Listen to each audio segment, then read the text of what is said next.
Oi pessoal, aqui é o Michael.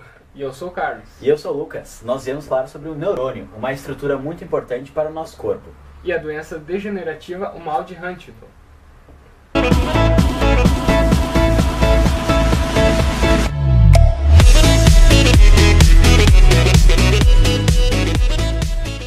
Tudo bem, galera? Então, hoje eu vou falar sobre a doença de Huntington.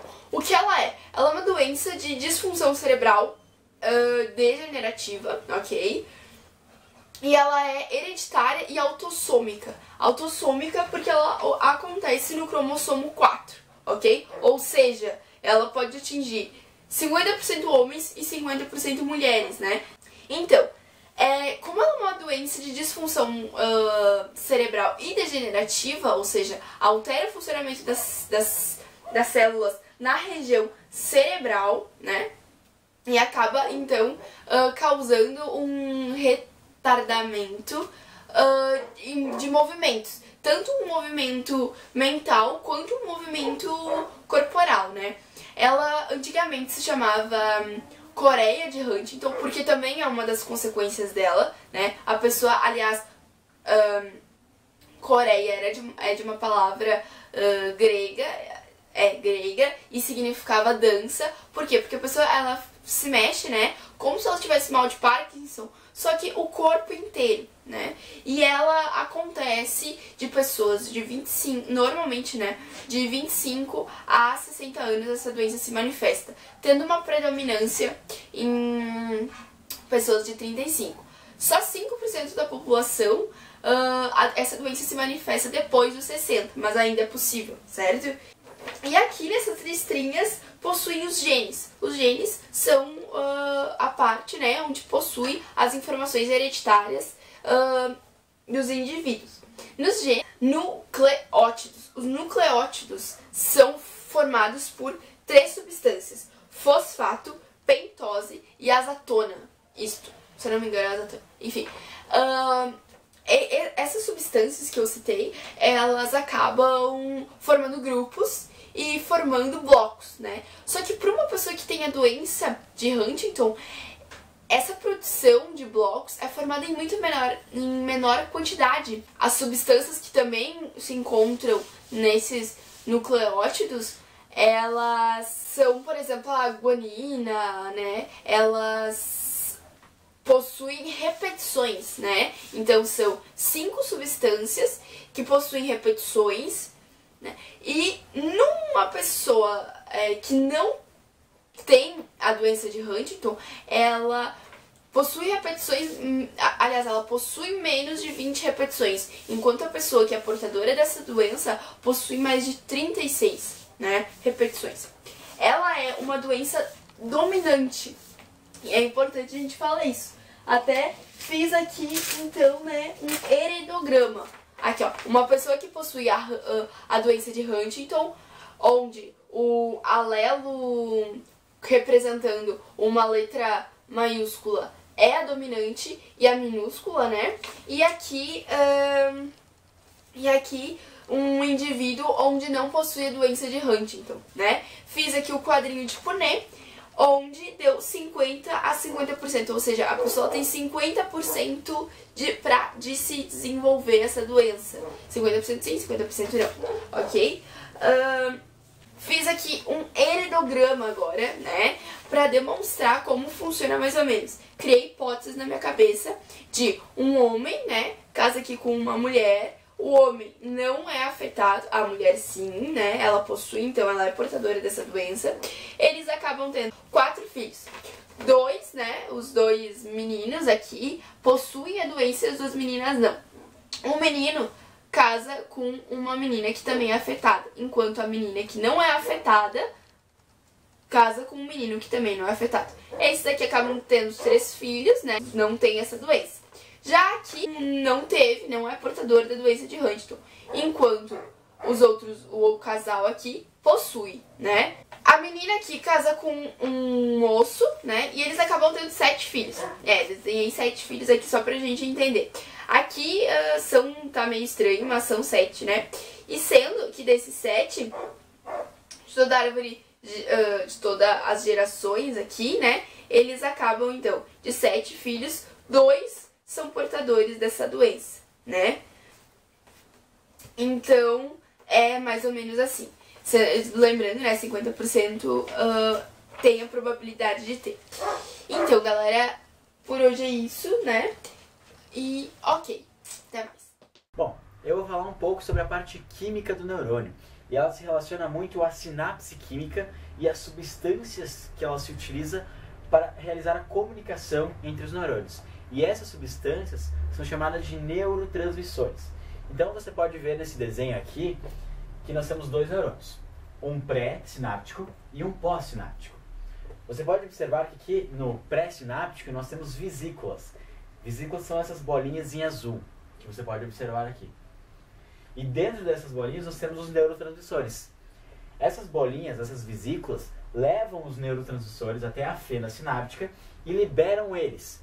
Quando elas são liberadas nessa fenda sináptica, o neurônio pós-sináptico captura elas e, a partir disso, elas vão ter uma ação no músculo que pode ser inibitória ou excitatória. A primeira classe, as aminas, são compostos orgânicos formados pelo nitrogênio. E é interessante que ela é dividida em 2 pequenos grupos, subgrupos, que são as monoaminas e o outro que é a acetilcolina, que é a exceção. Porque além de ela ser o primeiro neurotransmissor descoberto, a diferença dela é que ela é um pouco mais simples que as outras. E agora eu vou comentar um pouco sobre ela. Não tem isso, tá? Por isso que eu... Há 4 diferentes classes de neurotransmissores. As aminas, divididas entre as monoaminas e a acetilcolina, os aminoácidos, os peptídeos e outros. As aminas são compostos orgânicos formados pelo nitrogênio. E é interessante que ela é dividida em 2 pequenos grupos, subgrupos, que são as monoaminas e o outro que é a acetilcolina, que é a exceção. Porque além de ela ser o primeiro neurotransmissor descoberto, a diferença dela é que ela é um pouco mais simples que as outras. Com forma molecular C7H16NO2 e nomenclatura IUPAC 2-acetiloxietil-trimetilamônio, a acetilcolina é um neurotransmissor envolvido com muitos comportamentos, como atenção, aprendizado e memória. Déficit de atenção e memória, inclusive o Alzheimer, estão envolvidos com um bloqueio dela. Mas também existem as monoaminas, que são essenciais à vida. E a característica delas é que elas, além de apresentarem a parte alifática, amina, elas apresentam uma parte aromática, que para as catecolaminas é o catecol e para as indolaminas é o indol. Eu vou começar pelas catecolaminas e dentre elas a dopamina. Com nomenclatura IUPAC 3,4 de hixidroxifenitilamina ou 2,3,4 de hixidroxifeniletilamina, ela tem função de estímulo e controle motor. Sua presença é importante para os movimentos. A dopamina também está relacionada em receber recompensas, cognição, comportamento, humor e também outras diversas coisas que ela é muito importante, inclusive a associação com outros neurotransmissores. Interessante observar que a noradrenalina, como a dopamina, são produzidas nas suprarrenais, mas tem algumas diferenças, e a principal diferença é que ela é ligada ao estresse, ao alerta e ao sistema de dor, aumentando os batimentos cardíacos e a pressão arterial. Outra coisa bem interessante é que a resposta de defesa do organismo é feita por esse neurotransmissor, que é a noradrenalina, e que se relaciona muito intimamente com a adrenalina. Que a adrenalina ela vai responder aos efeitos de esforço físico muito graves, muito fortes. A nomenclatura IUPAC da noradrenalina é 4-1R2-amino-1-hidroxietilbenzeno 1,2-diol e da adrenalina R4-1-hidroxi-2-metilaminoetilo benzeno 1,2-diol. Mas agora entrando um pouquinho nas indolaminas, nós temos a principal, que é a serotonina. Depressão, desordem de humor, desordem compulsiva obsessiva, todas essas doenças são relacionadas quando esse neurotransmissor é reduzido. E antes de passar aos aminoácidos, eu gostaria de dar uma comentada sobre a histamina, que ela é muito relacionada ao sistema imunológico.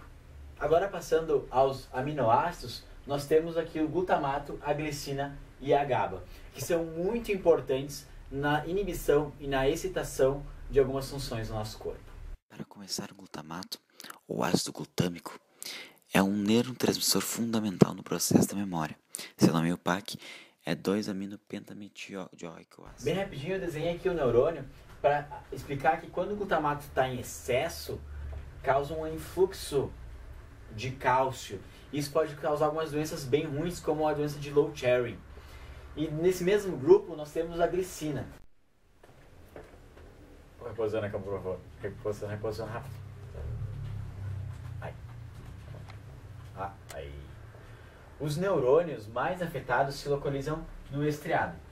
Isso porque eles precisam muito desse neurotransmissor inibitório, que é o GABA. Então, o mal de Huntington é muito relacionada com a produção do GABA.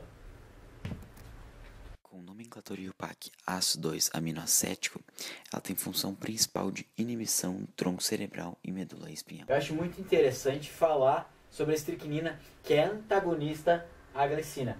E ela é usada para matar ratos, então ela bloqueia a entrada de cálcio e assim ela mata os ratos. E também nesse grupo nós temos o GABA. Com o nome IUPAC 4-aminobutinoic acid, ela tem função na sintonia fina e coordenação dos movimentos. Os neurônios mais prejudicados se localizam no estriado, que você e eles se utilizam muito dos neurotransmissores inibitórios, que o maior exemplo é o GABA. Por isso que os movimentos do mal de Huntington ficam debilitados.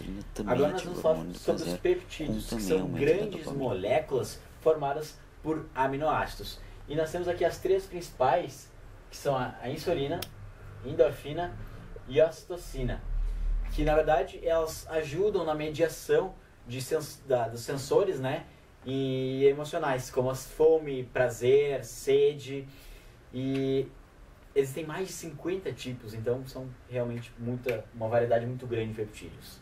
A endorfina chama-se pentapeptídeo e ela é capaz de modular a dor e reduzir o estresse. Observo que ao reduzir a dor, esse neurotransmissor aumenta a quantidade de dopamina, que é um neurotransmissor tão bonito quanto a ocitocina, que é conhecida como o hormônio do amor. Sob a nomenclatura que você vê, ela estimula o apego e empatia entre as pessoas, produz prazer no orgasmo, até reduzindo o sangramento durante o parto. Lembrando que a insulina também ativa o hormônio do prazer, com também aumento da dopamina. Agora nós vamos falar sobre a diferença entre o DNA dos neurônios. Inicialmente acreditava-se que todos os neurônios continham o mesmo material genético. Mas de acordo com um estudo feito pelo Instituto Salk, há sim uma variação no DNA dos neurônios. Uma das fontes dessa variação é chamada de genes saltadores, L1, pequenos trechos de DNA que se replicam e aparecem em cópias de si mesmo, ao longo do genoma. Essa característica já era conhecida. A novidade é que, além de aparecerem como cópias de L1, elas agora podem provocar o apagamento de segmentos dos neurônios. O estudo revela uma nova variação que nos ajudará a entender o papel do L1 no cérebro saudável, como também naqueles com autismo e com esquizofrenia. Com essa descoberta, toda a história de DNA será reinventada. Então agora nós vamos entrar na parte de física e falar sobre potencial de ação. Aqui nós temos um desenho representativo do neurônio. O neurônio aqui nós podemos ver que ele está carregado positivamente pelo íon do potássio do lado de fora e do lado de dentro carregado negativamente em relação ao potássio. Aqui nós temos o íon do sódio. Aqui tem o gráfico para representar como ocorre o processo do impulso nervoso. O neurônio, quando ele está no modo de repouso, ele mantém uma voltagem de menos 70 milivolts até o primeiro milissegundo. A partir desse primeiro milissegundo, o neurônio começa a receber estímulos para o impulso nervoso, mas enquanto ele não chegar a menos 55 milivolts e ultrapassar esse limiar de ação, que é onde ocorre o movimento, ele vai permanecer em nada, em repouso. A partir do momento que ele atinge menos 54, menos 55 para mais, ele entra no estado de polarização, que é onde as cargas elas se invertem. O sódio ele abre um canal para a entrada do potássio e ele sai para fora. Então, nessa parte aqui, onde eles vão se inverter, o positivo, que é o potássio, ele vai ficar do lado de dentro e o sódio do lado de fora.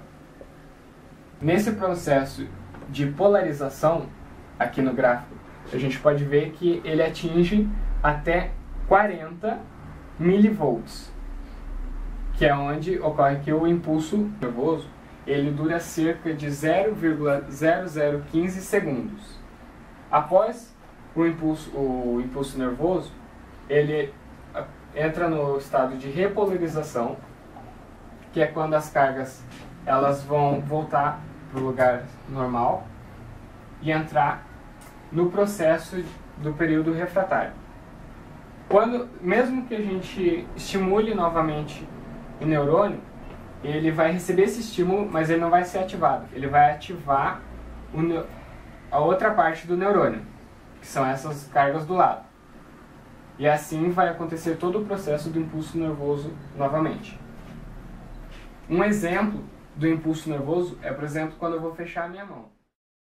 Pessoal, então eu quero deixar bem claro que é importante que as pessoas que saibam de um familiar que sofra da doença de mal de Huntington procurem um geneticista para esclarecer todas as dúvidas sobre esse assunto.